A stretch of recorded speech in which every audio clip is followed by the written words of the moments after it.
प्रमुख महासचिव सुहेल देव भारतीय समाज पार्टी पूर्व राज्य मंत्री उत्तर प्रदेश सरकार। सर, आज किस तरह कार्यक्रम उपस्थित हुए हैं आप? आज ये मैराथन दौड़ का कार्यक्रम है जो रोहित राजभर पार्टी के भावी जिला पंचायत प्रत्याशी भी हैं और सुहेल देव भारतीय समाज पार्टी के वरिष्ठ कार्यकर्ता भी हैं। इनके सौजन्य से मैराथन दौड़ का कार्यक्रम किया गया था और इस दौड़ में एज उद्घाटन के तौर पर हम सभी लोग उपस्थित हुए हैं यहाँ पर। और ये कहीं न कहीं बहुत अच्छा कार्यक्रम इनके द्वारा ऑर्गेनाइज़ किया गया, क्योंकि ओलंपिक की बात करें या फिर शुरुआत की बात करें तो शुरुआती दौर यहीं से शुरुआत हुआ है। 300, 600, 1200, 1700, 1800 किलोमीटर और ये मैराथन का दौड़ 42 किलोमीटर तक जाता है। और कहीं न कहीं ये चीज़ें देखने को प्राप्त हो रही हैं कि जो परंपरा 1896 में चालू हुआ और 1921 तक चलता रहा, 1921 के बाद मैराथन एक स्थान का नाम था, जैसे फील्ड है उसी प्रकार से एक मैराथन फील्ड का नाम था जहां पर युद्ध हो रहे थे। और युद्ध वो मैराथन से लेकर के एथेंस तक हुआ था। तो मैराथन और एथेंस की दूरी जो थी वो कुल मिलाकर के 42.195 किलोमीटर थी। और 1921 के बाद पूरे देश में हर साल लगभग 500 से ज़्यादा जगहों पर मैराथन दौड़ का कार्यक्रम होता है। प्रतिभागी उसमें भाग लेते हैं। तो यहाँ भी मैराथन दौड़ का कार्यक्रम चल रहा है, प्रतिभागी भाग लिए हैं। अभी एक 3 किलोमीटर का दौड़ हुआ है जिसमें तमाम बच्चे निकल के सामने आए हुए हैं। सर, एक सवाल आपसे, चूँकि ग्रामीण स्तर पर कराया जा रहा है कार्यक्रम, क्या नहीं लगता कि इसको बढ़ावा दिया जाए? एकदम आप सही कह रहे हैं। इसके लिए वर्तमान सरकार जो है, सरकार में खेल मंत्रालय है, ये खेल का एक अभिन्न अंग है जी।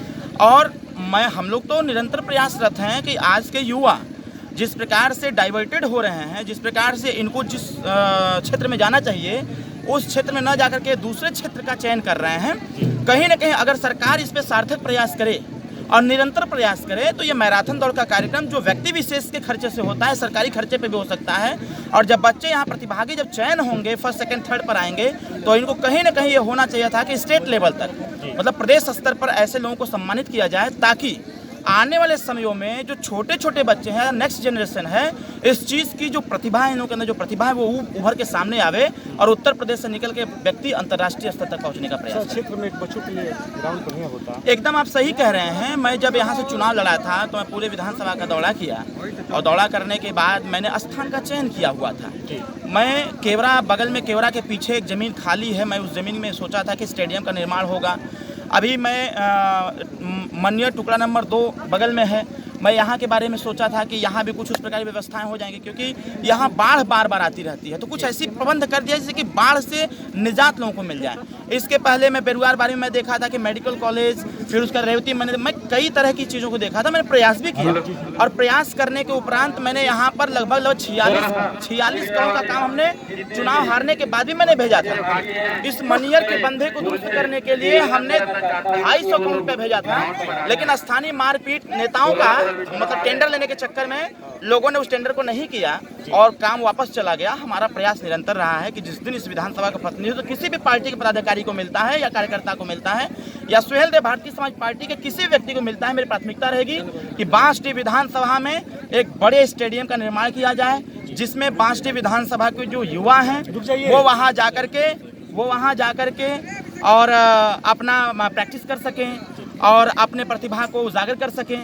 और मैं प्रयास ये करूंगा कि बांसडीह विधानसभा के अंतर्गत जो स्टेडियम का निर्माण होगा, ये स्टेडियम उत्तर प्रदेश सरकार में रजिस्टर्ड हो और यहाँ के बच्चों को हर क्षेत्रों में प्रतिभा दिखाने के लिए उत्तर प्रदेश सरकार को इनवाइट करे और प्रयास करावे। बच्चे प्रयास करेंगे, सार्थक प्रयास होगा, रिजल्ट आएगा और देश स्तर तक इनको भेजा जाएगा। सवाल, इस तरह के कार्यक्रम जो ग्रामीण स्तर पर कराया जा रहा है, प्रधान की भूमिका क्या होनी चाहिए? देखिए, ये तो बहुत निचले स्तर तक आ गई है बात। स्वाभाविक तौर पर है कि इस लोकतांत्रिक व्यवस्था में अगर मालिक की हैसियत देखा है, सबसे पहले प्रधान है, उसके बाद प्रधानमंत्री है और व्यवस्थाएं नीचे से ऊपर नहीं, ऊपर से नीचे आती हैं।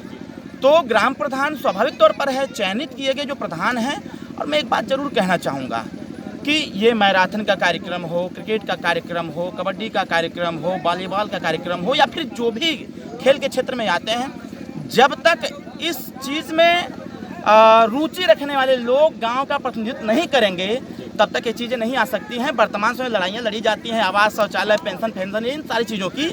हमारा प्रदेश या हमारे देश के जो मुखिया एक प्रकार से कहें, जो प्रतिनिधित्व करना चाहते हैं ग्रामीण से लेकर के प्रदेश स्तर तक, ऐसे लोगों का जो ध्यान है वो आवास, शौचालय, पेंशन, इन सब चीज़ों से निकल नहीं पा रहा है, इसलिए खेल के बारे में नहीं सोच पा रहे हैं। तो मेरा मानना ये है कि जब हमारे जैसे युवा ग्रामीण क्षेत्र का नेतृत्व करेंगे, प्रतिनिधित्व करेंगे, तो उनके अंदर जो छुपी हुई प्रतिभा है वो उस हिसाब से सोचने का प्रयास करेंगे।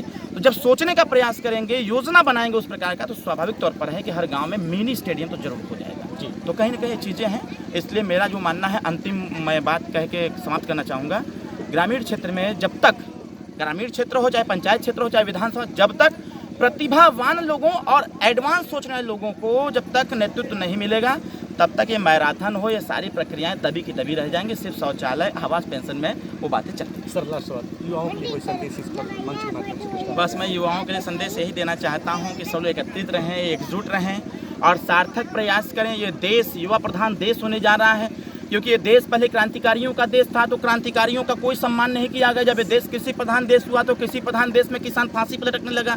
अब ये देश 63% आबादी लेकर के युवा प्रधान देश हो गया है।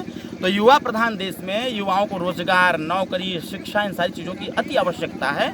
मैं युवाओं से बस ये निवेदन करना चाहूँगा, या फिर मेरा जो भी समझ लें वो, कि एकत्रित रहें और बी पॉजिटिव, सकारात्मक सोच रखें, क्योंकि प्रकृति के साथ हम लोग रह रहे हैं, तो प्रकृति से हमेशा वो मांग करते रहें कि हमको सद्बुद्धि दें कि हम सही व्यक्ति का चयन करके हम आने वाले समयों में युवा प्रधान देश को देखते हुए हम युवा कल्याण के लिए वो सारी योजनाओं का निर्माण करके हम युवा विकसित हो सकें। किसी कंधे पर हाथ रख करके या किसी कंधे पर सहारा लेकर के हम आगे न बढ़ें।